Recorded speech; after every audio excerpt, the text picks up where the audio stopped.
भोपाल में कांग्रेस ने बुधवार को संयुक्त पत्रकार वार्ता आयोजित कर प्रदेश की भाजपा सरकार पर नर्सिंग शिक्षा में हुए अब तक के सबसे बड़े घोटाले को छिपाने और दोषियों को संरक्षण देने का आरोप लगाया। पत्रकार वार्ता को कांग्रेस मीडिया विभाग के अध्यक्ष डॉक्टर मुकेश नायक की उपस्थिति में कांग्रेस प्रवक्ता विवेक त्रिपाठी, एनएसयूआई प्रदेश उपाध्यक्ष रवि परमार एवं एनएसयूआई भोपाल जिला अध्यक्ष अक्षय तोमर ने संबोधित किया। कांग्रेस ने दावा किया कि भाजपा के शासन में पहली बार ऐसा होगा जब सैकड़ों शासकीय नर्सिंग कॉलेज मान्यता से वंचित हो जाएंगे, क्योंकि अधिकांश कॉलेजों में स्टाफ और बुनियादी ढांचा मानकों के अनुरूप नहीं है।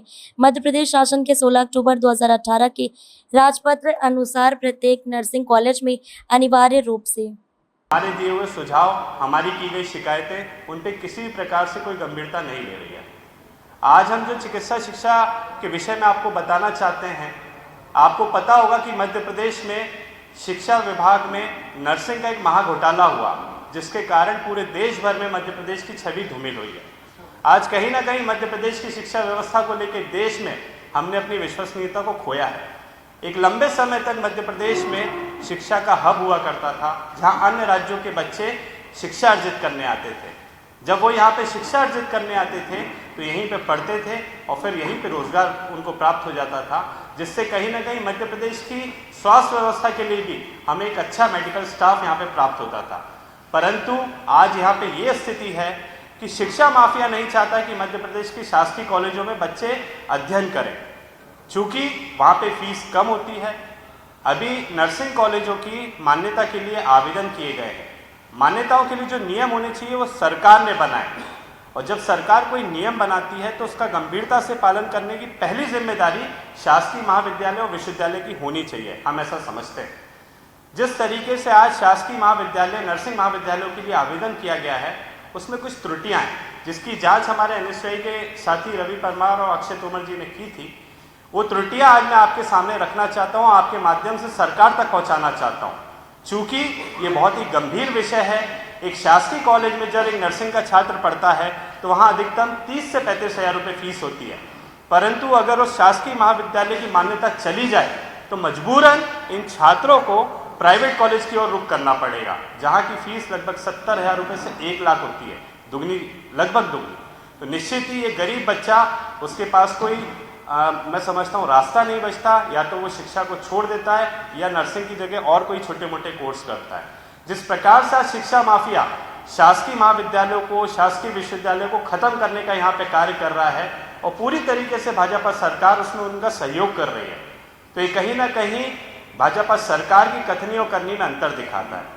मुख्यमंत्री महोदय भी कुछ दिनों पूर्व एक मेडिकल कॉलेज का उद्घाटन कर रहे थे। वहाँ पे वो बड़ी बड़ी बातें कर रहे थे कि अगले 5 साल के अंदर मध्य प्रदेश में 50 से ज़्यादा मेडिकल कॉलेज वो खोलने की बात कर रहे थे। तो ये कथनी सुनने में तो बहुत अच्छी लगती है। मध्य प्रदेश का नागरिक हो तो बहुत अच्छा लगता है सुनने में कि अब हमारे प्रदेश में 50 से ज़्यादा मेडिकल कॉलेजेस खुलेंगे, सीटें बढ़ेंगी, नया मेडिकल स्टाफ आएगा। परंतु करने क्या है? आज ये मध्य प्रदेश का दुर्भाग्य है कि यहाँ का एक मेडिकल कॉलेज, गजराज मेडिकल कॉलेज, उसकी मान्यता चली जाती है। ये किसकी गलती है? ये भाजपा सरकार की गलती है। आज आने वाले समय में जो छात्र ये सपना देख रहे हैं कि वो मध्य प्रदेश के शासकीय नर्सिंग कॉलेजों में पढ़ाई करेंगे, शिक्षा अर्जित करेंगे, सस्ती शिक्षा होगी, गुणवत्तापूर्ण शिक्षा होगी, तो उनको कहीं ना कहीं उनके भविष्य के साथ में खिलवाड़ करने का कार्य यहाँ पे भाजपा सरकार कर रही है। हमारे साथी रवि परमार ने इस पूरे मामले को बहुत ही बारीकी से इसमें अध्ययन किया है, और इसमें जो त्रुटियां हैं वो मैं उनसे अनुरोध करूंगा कि आपके माध्यम से सरकार तक पहुंचाए। चूँकि वो बार बार शिकायतें कर रहे हैं, परंतु सरकार उस शिकायतों को गंभीरता से नहीं ले रही है, जो ये स्पष्ट रूप से उजागर करता है कि सरकार शिक्षा माफियाओं के हित में कार्य करना चाहती है, ना कि छात्रों के। तो मैं अनुरोध, शासकीय नर्सिंग कॉलेजों को लेकर आज हमने पत्रकार वार्ता की है, और पत्रकार वार्ता के माध्यम से आज हमने मध्य प्रदेश के सरकारी नर्सिंग कॉलेजों में जो फैकल्टियों में गड़बड़ी है, वो मध्य प्रदेश के 13 शासकीय नर्सिंग कॉलेज हैं, जिसमें भोपाल के 3 शासकीय नर्सिंग कॉलेज है, जिसमें Gandhi medical, BHRC, Bhopal memorial, Pandit Khushilal, इन तीनों के नर्सिंग कॉलेजेस है। और इन नर्सिंग कॉलेजों में ना तो प्राचार्य हैं, ना ही उपाचार्य, ना ही शासन के नियम अनुसार फैकल्टी है। इसको लेकर हम लंबे समय से शिकायत कर रहे हैं, लेकिन शासन और नर्सिंग काउंसिल इस पर ध्यान नहीं दे रहा। वहीं 10 नर्सिंग कॉलेज अन्य जिलों के हैं, उसमें कई नर्सिंग कॉलेजेस ऐसे हैं, जैसे अमरकंटक का शासकीय नर्सिंग कॉलेज, उसके बाद आप एक बुंदेलखंड का सागर नर्सिंग कॉलेज,